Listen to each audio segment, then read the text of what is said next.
Autoservicio El Caldén, un lugar para ahorrar los precios con mejor calidad frente al lado del lugar, frente de la Galería Centauri. Está Autoservicio El Caldén. Tenemos precios especiales en este mes de julio por el frío. Precios especiales, sí señor.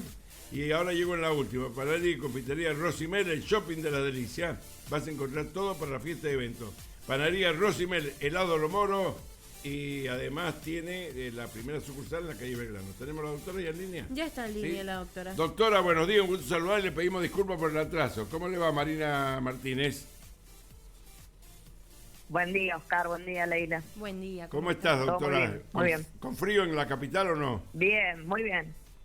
Hace frío, sí. Y bueno. Pero bueno, la verdad que contenta por esta posibilidad para poder visibilizar un poco la patología neurológica que por ahí tanto se desconoce. Exacto. Y nada, o sea, siempre soy estoy convencida de que si el paciente sabe lo que le pasa, o sea, sabe cuál es su enfermedad, es mucho más fácil que podamos tener, digamos, mejor tratamiento, mejor adherencia y mejorar la calidad de vida, ¿no? ¿Qué es lo que estudia la neurología, doctora? Vamos a empezar por la base. La base de la neurología clínica es rever, digamos, todo lo que afecta al sistema nervioso. El sistema nervioso de un individuo está compuesto por un sistema nervioso central, que es el cerebro, la médula, y después un sistema nervioso periférico donde tenemos todos los nervios que salen de la médula y, como para que se entienda, sirven para toda la parte motora, la parte sensitiva, la parte autonómica. Entonces nosotros estudiamos los déficits en distintas áreas de todo el funcionamiento del cerebro y ahí van apareciendo lo que son subespecialidades, a su vez dentro de la misma neurología. Claro. Doctora, ¿cómo se origina, cómo nos damos cuenta, cómo se soluciona el problema de la cefalea? Una de las ramas de la neurología. Cefalea. De la cefalea, bien. La verdad que la cefalea es una consulta muy, muy frecuente. Para nosotros los neurólogos, un dolor de cabeza no es un simple dolor de cabeza, ¿sí? Cuando uno llega a la consulta con un neurólogo, el neurólogo va a indagar cómo le duele la cabeza, de qué forma, dónde, ¿sí? Porque de acuerdo a esas características, nosotros podemos empezar a pensar en ante qué entidad estamos, cuál puede ser la causa, ¿sí? En general, la cefalea se divide en algo primario o secundario. Primaria es una cefalea que no tiene, o sea, un dolor de cabeza que no tiene un origen estructural, ¿sí? Sí. O que no está causado por otra entidad. Y las secundarias son todas las que, por ejemplo, por dar un ejemplo simple, si tenemos alguna masa tumoral en el cerebro, secundariamente nos va a originar cefalea. Pero la realidad es que en su mayoría encontramos lo que son las cefaleas primarias, que están básicamente conformadas por la predisposición que tiene el paciente para sufrir cefalea. Ahí indagamos antecedentes familiares, por ejemplo, y después ahondamos mucho en lo que son los hábitos del paciente. Todo lo que son los factores de riesgo desencadenan dolor de cabeza. Factores de riesgo, ¿a qué me refiero? Por ejemplo, la hipertensión da dolor de cabeza. Claro. Después, los hábitos como la dieta. Si yo como muy pesado, muy picante, con mucha grasa, me puede originar dolor de cabeza. El tabaquismo da dolor de cabeza, el consumo de alcohol, no dormir bien durante la noche. Hay una rama de muchas patologías que están asociadas de forma secundaria al dolor de cabeza o que son la causa principal, ¿sí? Doctora, perdón, ¿y ingerir droga también? Por supuesto. Claro. Cualquier tipo de droga genera dolor de cabeza. No hacer ejercicio físico, el estrés, o sea, son una gran cantidad de factores. El paciente que le duele la cabeza de forma crónica empieza a reconocer estos factores, entonces se da cuenta que si eventualmente no descansa bien, al otro día tiene dolor de cabeza. Y ahí es donde también nosotros vamos metiendo, digamos, como la cuchara en el examen neurológico y en la historia clínica para ver qué es lo que le está causando esta alteración al paciente. Lo que en realidad me gustaría nombrar del dolor de cabeza, ¿sí? Son banderas rojas. Banderas rojas que yo quiero que la población tenga en cuenta. Cuando un dolor de cabeza me tiene que preocupar más de lo que me dicen muchos a mí, no, es un dolor de cabeza normal. no existe el dolor de cabeza normal, el dolor de cabeza es patológico, ¿sí?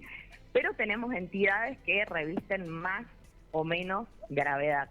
Bien, entonces, un dolor de cabeza que inicia de máxima intensidad, de forma súbita, es un motivo para acudir a una guardia.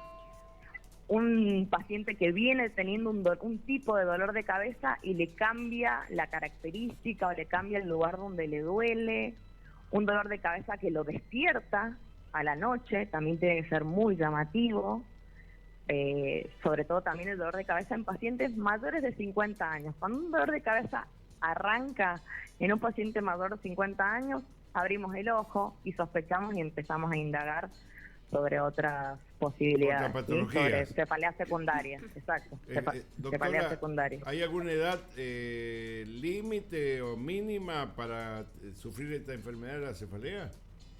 No, para nada. Yo, si bien soy neuróloga de adultos, yo hago a partir de 15 años en adelante. La cefalea también es una entidad que la vemos en pediatría. No la veo yo, pero sí se ve bastante en neurología infantil. ¿El estrés que estamos viviendo puede ser causante fundamental de eso? Absolutamente, sí, sin lugar a dudas. El estrés es un factor que lo vamos a tener asociado a muchísima de la patología neurológica.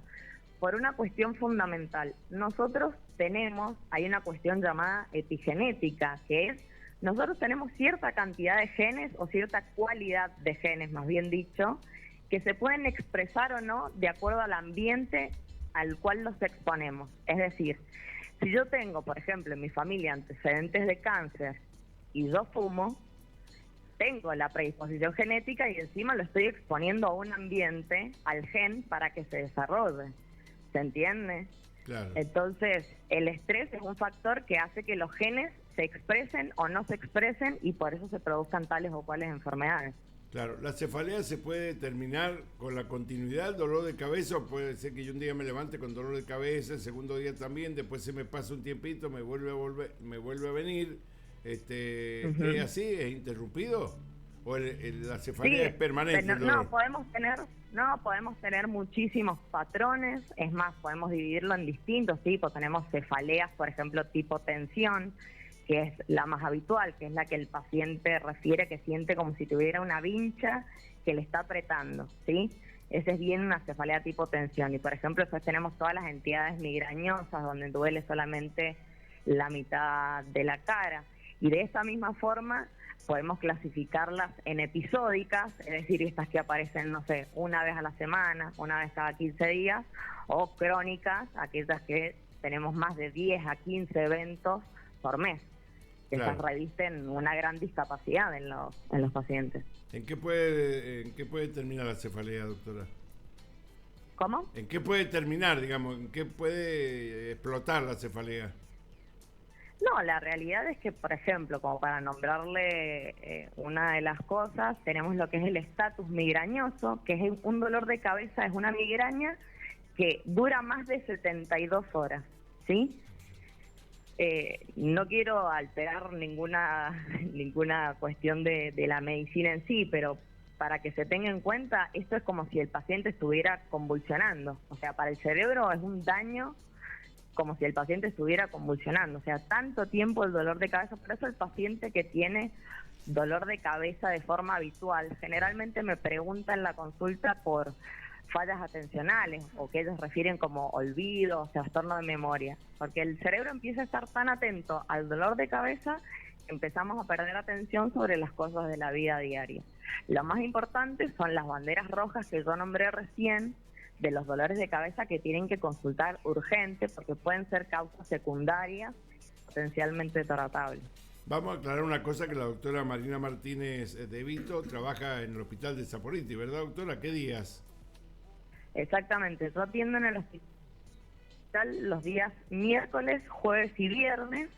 Estoy hace alrededor de 6 meses en el hospital, no había habido nunca neurología a disposición de la población en el ámbito público, en la ciudad de Rivadavia. La verdad que estoy muy agradecida con el hospital porque este aumento, digamos, en sí, de la demanda sanitaria en neurología por todos los avances diagnósticos y terapéuticos que tenemos con respecto a la patología cerebral, hacen de que la necesidad sea mucha, y me encontré con mucha necesidad cuando llegué, pero lo estamos tratando de suplir. Cabe destacar que vos sos oriunda de Rivadavia, vivís en la capital, pero trabajás en el Hospital Saporiti, que los miércoles, jueves y viernes. ¿En qué horario, Marina? A la mañana. Sí. A la mañana. Los pacientes que son de lugares más alejados, digamos, del centro de Rivadavia, tengo entendido que pueden pedir el turno por WhatsApp, que está en la página del hospital. Por ejemplo, en el Instagram aparece ahí el WhatsApp del hospital para los alejados. Sí. Y después las otras personas, generalmente yo tengo un cupo de tanta cantidad de pacientes que veo por día, llegan temprano y se anotan y bueno, entran o no en la lista. Depende de la demanda del día también. Claro. Doctora... Ayer que hizo tanto frío no fue tanta gente. Claro, exactamente. Ayer no fue mucha gente. Yo creo que no. A ver, Leila, ¿va a hacer alguna pregunta a la doctora? No, recordarle que el número de teléfono del WhatsApp del hospital es 2634 40 70 44. Repetilo despacito, por favor. 2634 40 70 44. Bueno, y próximamente Marina va a tener un consultorio en Rivadavia, me imagino. Sí, dentro de muy poquito ya tenemos casi terminada la obra. Va a estar en la calle San Isidro, que bueno, es la calle principal de ahí de la ciudad, sí. Muy cerca del colegio Casa de María, así que sí, vamos a tener el consultorio ahí. Bueno, sí. Aparte yo, notando, digamos, por ahí la dificultad para movilizar a algunos adultos mayores, empecé a hacer lo que son domicilios, así que también estoy atendiendo pacientes en la casa para todos aquellos adultos mayores que les cuesta por ahí a los familiares sacarlos. Claro. También está esa posibilidad. Después nos va a avisar cuando inaugure, me imagino.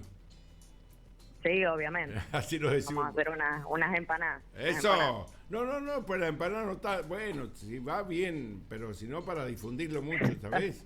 Sí, más que todo para difundir una profesión como la tuya, que no hay mucho en Rivadavia, sos rivadaviense, te necesitamos acá, te llevaron a la capital y ahora te queremos traer otra vez. Lo quieren traer de nuevo. El ACV, contame sobre los síntomas que podemos tener antes de tener una ACV, cómo podemos prevenirlo, cómo se previene, a dónde llega a su final. Bien, a ver, es una patología muy frecuente el ACV y realmente es la primera causa de discapacidad en Argentina. Hay que hacer que sea más visible la entidad, porque se entiende que 1 de cada 10 argentinos va a padecer de un ACV, un accidente cerebrovascular, que es básicamente el deterioro súbito de una función cerebral por la alteración del flujo sanguíneo, que puede ser transitorio o permanente. Si me paso al criollo y explico lo que significa esto, sí. El cerebro es muy topográfico, o sea, distintas áreas cerebrales manejan distintas partes del cuerpo, ¿sí? Sí. Si a mí en algún área cerebral, porque por ejemplo se me tapa una arteria, ¿sí?, me deja de llegar sangre a ese área cerebral, no me llega oxígeno, por ende la neurona muere. Una neurona muere cuando no tiene oxígeno durante 4 minutos. O sea, pensemos lo rápido. Qué rapidísimo. Muere una neurona, ¿sí? Rapidísimo, son 4 minutos, no es mucho tiempo, ¿sí? Entonces esta alteración puede ser transitoria, que hay una entidad llamada accidente isquémico transitorio, que son los pacientes que se tapa la arteria, pero se destapa, ¿sí? Dura un tiempito y se destapa, y no llega a ver el daño que sí tenemos en el ACV ya propiamente dicho. Claro, porque lo más importante en el ACV es tener en cuenta esto, los factores de riesgo, ¿sí? Sí. El 90% de los ACV se pueden prevenir si yo prevengo o controlo los factores de riesgo. ¿Qué son los factores de riesgo? Vasculares, la hipertensión, la diabetes, el tabaco, las drogas, la dislipidemia, que es la alteración en el colesterol, ¿sí? Todas estas causas que son potencialmente modificables van a ser las que me den a mí la posibilidad de tener o no un accidente vascular. Y con respecto a la clínica, les voy a dar una entidad. Nosotros tenemos una escala prehospitalaria que es muy rápida, que se llama Cincinnati, o escala FAST, que en realidad en el público general tratamos de FAST, está en inglés, entonces también tiene su traducción al inglés, pero su traducción al español sería abrazo. Esta es una memotecnia, es para recordar esto. Abrazo. Habla brazos, sonrisa, abrazos, ¿sí? Abrazo. Entonces yo con tres simples pruebas puedo sospechar que mi familiar o yo mismo estoy sufriendo una ACV. Sonrisa, el paciente sonríe y, por ejemplo, se le cae una mitad de la cara, ¿sí? Sospechamos que tiene una ACV. Brazos, le pido que levante los brazos y si uno cae respecto al otro, tiene menos fuerza uno que el otro, sospecho que es una ACV. Y una dificultad en el habla, que no le salgan las palabras o que, por ejemplo, hay algo que se llama disartria, que es una alteración en la articulación de la palabra, que es como cuando como si estuviera borracho, igual, Sí. habla igual, ¿sí? Esos tres síntomas son los que a mí más me interesa que la población sepa, ¿sí? Abrazo, habla, brazos, sonrisa, ¿sí? 3 pruebitas son. Y con eso nos vamos a ahorrar un montón de problemas. ¿Por qué? Porque como dije recién, en 4 minutos la neurona se muere, ¿sí? Entonces es fundamental entender que tiempo es cerebro. Existe Doctora, un tratamiento sí. para el ACV en agudo. Sí. Eso es algo que me gustaría charlar. Dale, decilo. Que es tiempo dependiente. El ACV, nosotros si se tapa una arteria, porque tenemos ACV de tipo isquémico, que es cuando se tapa la arteria, o hemorrágico, que es cuando se rompe. En el caso del isquémico, que son el 85% de los ACV, o sea, es decir, la gran mayoría de los ACV, hay una medicación que nosotros podemos pasar para destapar la arteria. ¿Cuál es el problema? Tenemos un tiempo determinado para hacerlo, ¿sí? Que son 4 horas y media desde el inicio del síntoma. Ajá. Solamente 4 horas y media. Lo más frecuente, esto es una pena, pero está muy difundido, por ejemplo, que un dolor de pecho se relaciona con infarto. Entonces, generalmente el paciente que le duele el pecho va rápido al hospital. Pero en la parte neurológica se le cae el brazo, y a mí me pasa, pero 1000 millones de veces. Yo también trabajo en el Hospital Santa Isabel de Hungría, en el área de stroke, el área neurocrítica, y nos pasa mucho que el paciente llega después de la ventana terapéutica porque se le cayó el brazo y se acuestan a dormir. Ajá. Para ver si se les pasa, ¿sí? Claro. Y perdemos la ventana terapéutica, perdemos la oportunidad de salvar ese área cerebral que se había quedado sin flujo, ¿sí? Entonces, entendamos que el tiempo es fundamental. Es absolutamente fundamental. ¿Es operable la ACV, doctora? Si es hemorrágico, por ejemplo, y hay una ruptura de un aneurisma, sí tiene tratamiento. Obviamente que el hemorrágico tiene más mortalidad, pero el ACV isquémico, el único tratamiento es este que le digo, la medicación, esa trombolisis dentro de las 4 horas y media desde que empezó, y listo. Después no tenemos más nada para hacer. Claro. Solamente podemos después prevenir que venga otro, nada más. Claro, puede haber réplica. Lo podemos rehabilitar. O sea, quiere decir que puede haber réplica de esa enfermedad. Hola. ¿Cómo? Perdón. Puede haber réplica, digo, se puede replicar. ¿En qué lapso? A ver, sí. Ni Dios permita, le da una ACV a una persona, lo tratan de, ustedes lo preparan, lo sacan de ese nivel de ACV. ¿Puede repetir la acción de la ACV? ¿En qué periodo? Absolutamente. ¿En qué periodo me refiero?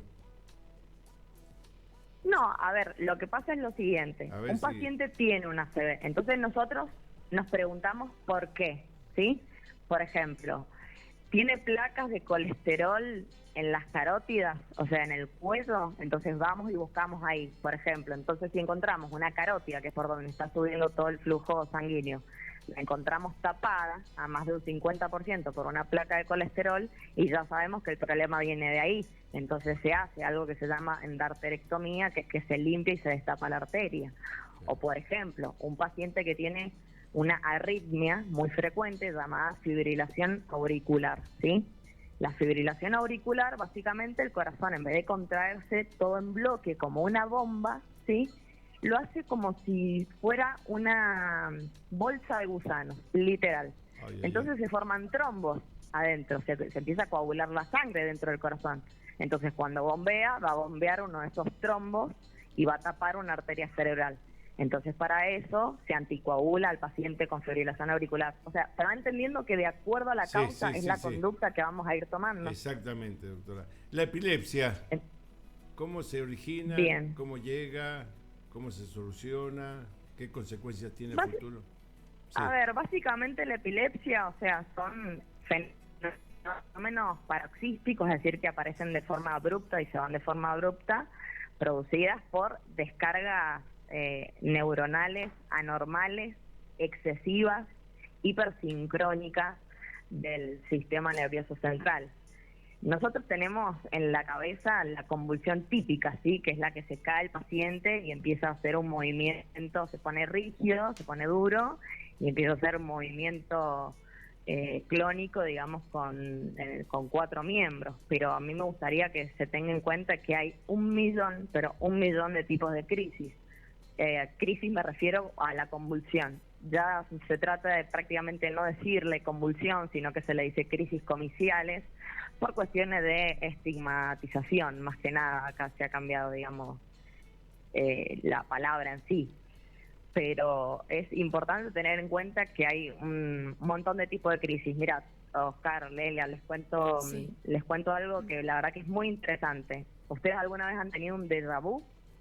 Muchas veces. ¿Un qué? Déjà vu, que es la sensación de que ya he vivido la situación que estoy viviendo, ¿sí? Sí. Ah, Sí, mira. sí. Bueno, si bien es algo que puede pasar de forma habitual y en el paciente sano, no significa que un déjà vu es una convulsión, pero hay algunos pacientes que sus convulsiones son eso, son solamente déjà vu. Es muy mira. interesante porque el del cerebro, nosotros tenemos 2 mitades del cerebro, un hemisferio derecho y un hemisferio izquierdo, que operan conectados por algo que se llama cuerpo calloso. ¿Qué es lo que pasa cuando de repente el lado del cerebro, que es el lado en realidad temporal, donde se almacena la memoria, el hipocampo, tiene una convulsión, se ralentiza? Entonces es como si el cerebro se dividiera en 2 mitades y una mitad vive la situación antes que la otra, por microsegundos, ¿ves? Pero el cerebro lo interpreta de esa forma. Entonces hasta incluso eso puede ser una convulsión. ¿Vos lo tenés? Eso es lo que me gustaría Me ha que se tenga en pasado cuenta. algunas veces, ahora no, Bueno, pero me acá suele tenemos pasar. a Leila y al papá, que es el técnico, me está haciendo señas el técnico, Fernando Andrada, dice que sufre de eso. Te están escuchando atentamente, como toda la audiencia seguramente. Listo. No siempre es patológico, la verdad que la mayoría de las veces no lo es, pero quería dar ese ejemplo tan interesante porque el déjà vu es algo que hemos padecido, la mayoría de la población ha tenido alguna vez alguno de estos eventos.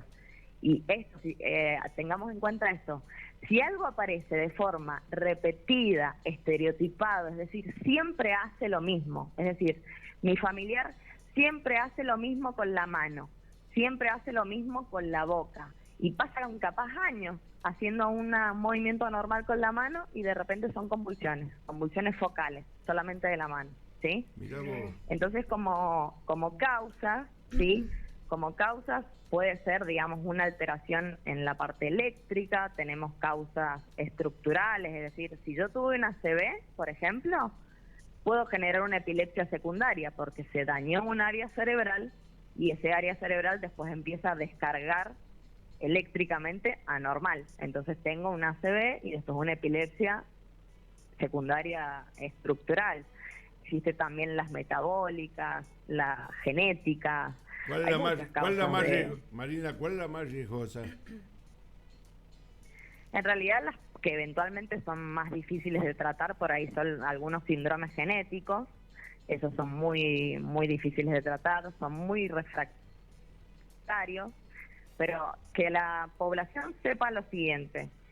Hoy en día nosotros primero arrancamos a hacer tratamiento de la epilepsia, obviamente siempre se inicia desde cambio del estilo de vida, porque si el epiléptico no duerme o toma alcohol, por ejemplo, 2 de las más frecuentes, convulsiona. Eso baja el umbral convulsivo, es decir, de que si yo no duermo bien y tomo alcohol, tengo muchas más chances de convulsionar, por ejemplo. Eso serían los hábitos, ¿sí? Y arrancamos después a hacer controles con medicación. Empezamos a elegir distintas medicaciones de acuerdo al tipo de crisis, o sea, esto es una subespecialidad absoluta, ¿sí? Pero hay pacientes que no nos responden ni a una medicación, ni a otra, entonces estas son las epilepsias que son fármaco-resistentes, son resistentes a la medicación. Y hay muchas de estas entidades que tienen tratamiento quirúrgico, ¿sí? Claro. Entonces, yo la verdad que me encontré con muchos pacientes, ahora desde que llegué, digamos, a trabajar en el con muchos pacientes que consideraban que era normal o común tener una convulsión al día, ¿sí?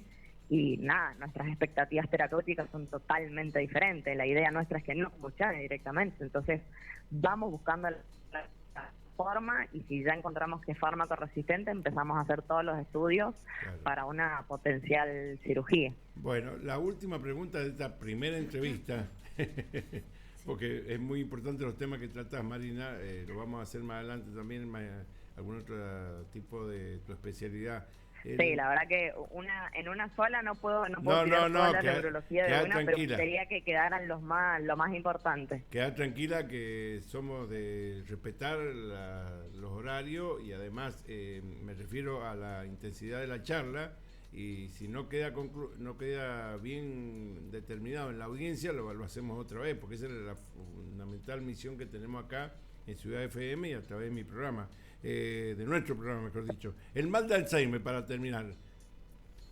El mal de Alzheimer, explícame algo de eso. ¿De dónde proviene? ¿Cómo se determina? ¿Cuál es la continuidad de la enfermedad? Bien, en realidad, lo que rápidamente, dos cositas de demencia en sí, porque al hablar de enfermedad de Alzheimer hablamos de demencia, porque la mayoría de las demencias son enfermedad de Alzheimer, pero tiene un perfil hipocámpico, esto que empiezan con trastornos de la memoria, ¿sí? Básicamente cualquier demencia, hay muchos tipos de demencia, es el deterioro o la pérdida de una función cerebral previamente adquirida, ¿sí? Que tiene un impacto sobre la actividad de la vida diaria. Para ir rápidamente, digamos, a los bifes, un paciente está demenciado cuando no puede realizar sus actividades de la vida diaria, no puede comer solo, no se puede vestir solo, necesita ayuda para las cosas simples, digamos, de la vida, que esto era previamente adquirido. Hoy en el mundo hay 50 millones de pacientes con demencia, y para el año 2050 se espera que haya 150 millones. Uno de cada 8 argentinos va a padecer demencia. Entonces acá de nuevo... Yo quiero ser el número 9. Si es del 1 al 8, yo quiero ser el 9. Salvarme. Acá hay que tener en cuenta de nuevo los factores de riesgo, ¿sí? La hipertensión, la diabetes, el consumo de drogas. Por ejemplo, el cerebro se está formando prácticamente hasta los 20 años. Entonces el consumo de droga en pacientes jóvenes tiene un impacto a nivel cerebral gravísimo, ¿sí? Es como, me gusta nombrar las conexiones cerebrales o neuronales como las conexiones aéreas, ¿sí? Argentina tiene conexión con tanta cantidad de países hace 10 años, y ahora tenemos conexión con tanta cantidad de países. Esto es la reserva cognitiva. Cada cosa que yo aprendo es una escala nueva, es decir, es una vía neuronal nueva. Entonces eso se va perdiendo con el tiempo de acuerdo a la genética que pueda llegar a tener el paciente en relación con el estilo de vida que ha llevado él mismo. Me imagino ahora con el estilo de vida que llevamos ahora, ¿no?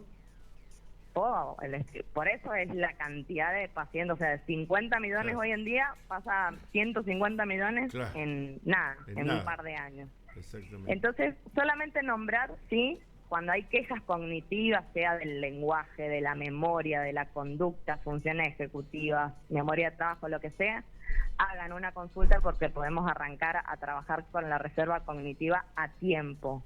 Y hay una serie cortita de demencias que son potencialmente reversibles. La demencia en sí, en general, no tiene tratamiento. O sea, el Alzheimer es una enfermedad neurodegenerativa progresiva que no tiene tratamiento. Nosotros solamente podemos hacer acompañamiento terapéutico. Podemos igual, de todas formas, tenemos un montón de recursos para tratar de ayudar tanto al paciente como a la familia. Ahora estoy siendo parte de un proyecto muy lindo en Ciudad que se llama CENA, Centro Nacional de Alzheimer. Iniciamos a trabajar dentro de muy poquito tiempo y ahí vamos a tener, digamos, una forma de abarcar al paciente y a la familia muy interesante, muy integral. Bueno, y lo que quería decir es de la demencia potencialmente reversible. Hay algunas que son potencialmente reversibles. Un ejemplo clarísimo es un perfil tiroideo alterado, es decir, hipotiroidismo, hipertiroidismo, sí, dan demencia. Entonces de repente me lo llevan al consultorio, le hacemos un análisis de sangre, encontramos que está mal la tiroides, se lo arreglamos y revierten los síntomas. Esta es la importancia que reviste consultar. Bien. El 95% de los pacientes con demencia en Argentina se atienden de forma precaria en la casa. Es muchísimo. Claro. Es un montón la forma precaria en la que se trata la demencia. Entonces consultemos y tratemos de llevar un mejor estilo de vida para el paciente, darle confort y también para la familia, porque son situaciones muy difíciles a nivel familiar. Muy bien, Marina, qué completo ha sido tu manifestación a través de, bueno, media hora prácticamente, pero nos hablaste de ACV, cefalea, de epilepsia, de mal de Alzheimer. Bueno, entonces miércoles, jueves y viernes atendés en el hospital de Rivadavia, Saporiti. Miércoles, jueves y viernes estoy en el hospital Saporiti y después ya voy a abrir el consultorio, y si no, para los que quieran, digamos, hacer algún tipo de consulta de forma particular o a domicilio, me pueden contactar a mi número de teléfono y puedo pasar mi Instagram. Sí, por favor, doctora. Sí, dale. ¿Cómo es tu @ doctora DRA Martínez de Vito. A ver. DRA Martínez de Vito, doctora Martínez de Vito, ese es mi Instagram. Bueno, muy bien. Entonces, cualquier cosita, si algún... Marina, ¿y querés dejar tu contacto por si alguien se quiere comunicar con vos? Sí, también. Buenísimo. Mi teléfono es 261 Sí. 265 9611. Sí, ya lo tengo yo. Cualquier oyente que nos esté escuchando, por supuesto que son muchos, y viendo a través de las cámaras de ciudadfm.net, yo tengo el número de teléfono de la doctora, se lo doy, y ya saben que miércoles, jueves y viernes viene al hospital. Es de Rivadavia, se fue a Mendoza, ahora vuelve a Rivadavia a trabajar. También está atendiendo a domicilio. También. Y muy pronto va a tener su consultorio acá en En Rivadavia. la calle San Isidro, cerca de Las Monjas. Ya lo vamos a decir nosotros permanentemente. Así que, doctora Marina, te agradezco mucho. Marina Martínez de Vito, doble apellido. Doble apellido, sí. Sí, unos padres excelentes y una familia, y unos amigos fantásticos. Todos Aprovecho bochos, de mandar un saludo todos a todos. bochos. Luis María tuvo que venir 2 sábados acá, así que va a tener que venir el próximo sábado. No sé si vamos a estar en contacto contigo, pero el otro sábado probablemente que sí. Te vi en la remera. Ningún problema. Yo te vi en la remera que me mandaste la foto, que ahí dice Martínez de Vito, por eso me acuerdo, no sabía que era Martínez de Vito. O sea, Martínez sí, por supuesto. Bueno, las empanadas seguramente lo va a hacer en la panificadora. Gracias, doctora. Sí, seguro. Listo, un abrazo grande. Gracias, Marina. Muchas gracias a todos. Te agradezco de corazón, gracias.